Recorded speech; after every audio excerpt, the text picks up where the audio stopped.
It happened on a quiet autumn evening, when the city was painted in gold and amber light. The air carried the scent of rain, and somewhere far away, thunder rolled gently like a distant drum. I had just finished my shift at the cafe near the university when I got a call from my best friend, Daniel. "Hey, man, come over tonight," he said cheerfully. "We're having a small get-together, pizza, games, the usual." Daniel was the kind of friend everyone wished for, funny, loyal, and always there when you needed him. I had known him since we were 10. His family treated me like their own, and his house had always been a second home. But that night, when I walked through his door, something felt different. There was music playing softly in the background, the smell of fresh pizza filled the air, but Daniel wasn't home yet. Instead, his sister, Emily, stood in the hallway, leaning against the doorframe, her eyes fixed on me. "Hey, Alex," she said softly. Her voice had that calm, unhurried tone that made you feel like she had been waiting just for you. "Daniel had to run out for a bit. He said you'd probably come early." I smiled awkwardly. "Yeah, he told me about the get-together. I thought everyone would be here." "They'll come later," she said. Then, after a brief pause, she added, "Can we talk, privately?" There was something about the way she said it that froze me for a second. Emily wasn't just anyone. She was Daniel's little sister, 2 years younger than me, graceful, quiet, with a mysterious calmness that always made people notice her. I followed her into the living room. The setting sun was throwing golden light through the curtains, dust particles dancing in the beam. She motioned for me to sit. "What's going on?" I asked, trying to sound casual. She looked down for a moment, then raised her eyes to mine. "I need you tonight," she said. For a second, I thought I misheard her. My heartbeat quickened, and the room suddenly felt too small.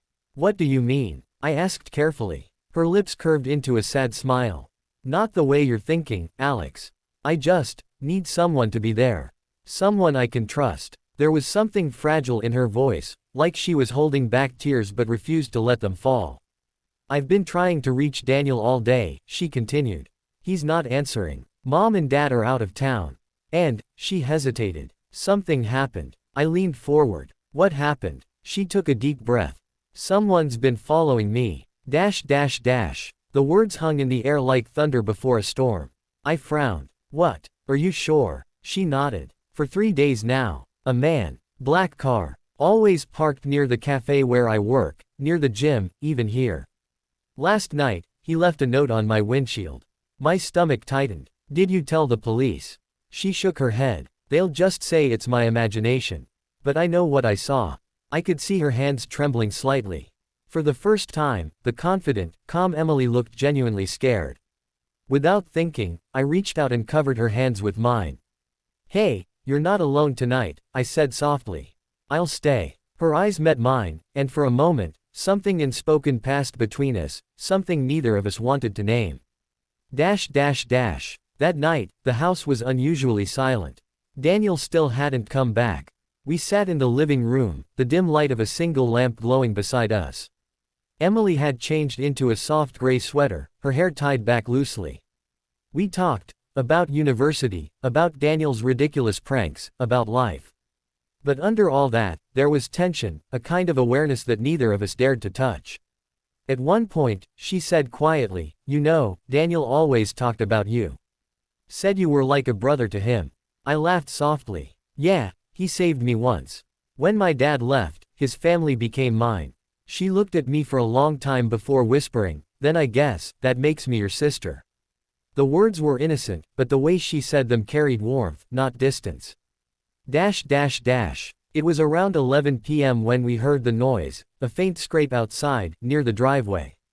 Emily froze. I got up instantly, moved to the window, and saw headlights flicker. A black car was parked across the street, engine running. "Stay here," I said, grabbing Daniel's baseball bat from near the door.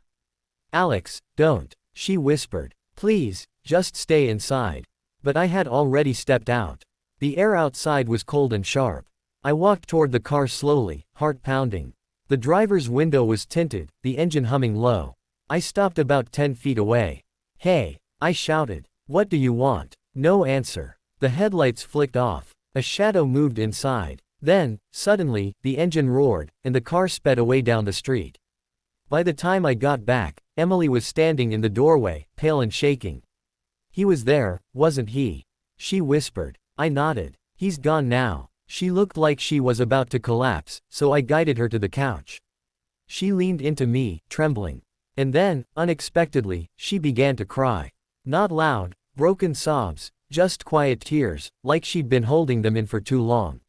I held her without saying a word. After a while, she whispered, I was so scared. I didn't know who else to call. You did the right thing, I said. You're safe now. When she finally pulled away, her eyes were still wet, but her voice was calm again. Thank you, Alex, for staying. It's nothing, I said quietly.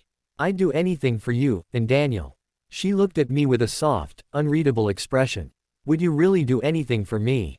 There was silence. Then, slowly, she leaned closer, close enough that I could feel her breath on my skin, smell the faint scent of her perfume.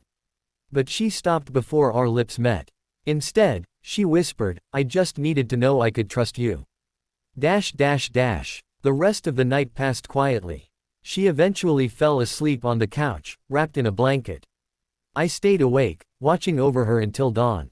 When the first light of morning touched her face, she looked peaceful again, like the fear of the night had faded away. Daniel came home around 8 a.m., surprised to see me there. Dude, you're here early, he said with a grin. Wait, why do you look like you didn't sleep? Before I could answer, Emily woke up and smiled faintly. It's a long story, she said. Alex helped me last night. Daniel looked between us, puzzled, then laughed. Well, as long as you didn't burn the house down. We both smiled, but there was something deeper in Emily's gaze, a quiet thank you that words couldn't express. Days turned into weeks. The man in the black car never appeared again. Maybe it had been a coincidence, or maybe my presence scared him off. But something had changed between me and Emily. We saw each other more often. Sometimes we'd grab coffee, sometimes just talk while waiting for Daniel. She'd laugh more easily now, her eyes brighter. One evening, as we walked through the park, she said softly, Do you ever think about that night? I nodded. Every day. She smiled faintly. I don't know what would have happened if you hadn't come. I stopped walking. You said you needed me that night. I didn't realize how much I needed you too. She looked up, her eyes reflecting the fading light of sunset. Then maybe, it wasn't just fear that brought me to you. The world seemed to go quiet around us. Slowly, she took my hand. And in that moment, everything made sense, the fear, the trust, the connection that had started that night. Months later, Daniel finally found out that we were seeing each other. At first, he was shocked, his best friend and his sister. But when he saw the way we looked at each other, his expression softened. Just don't hurt her, he said with a grin. I wouldn't dream of it, I answered. Years passed. Life moved on. But every autumn, when the air smells like rain and the city turns gold, Emily still takes me aside, just like that first night, and whispers with a smile. I need you tonight. And every time, I hold her close and whisper back. You'll never have to ask twice.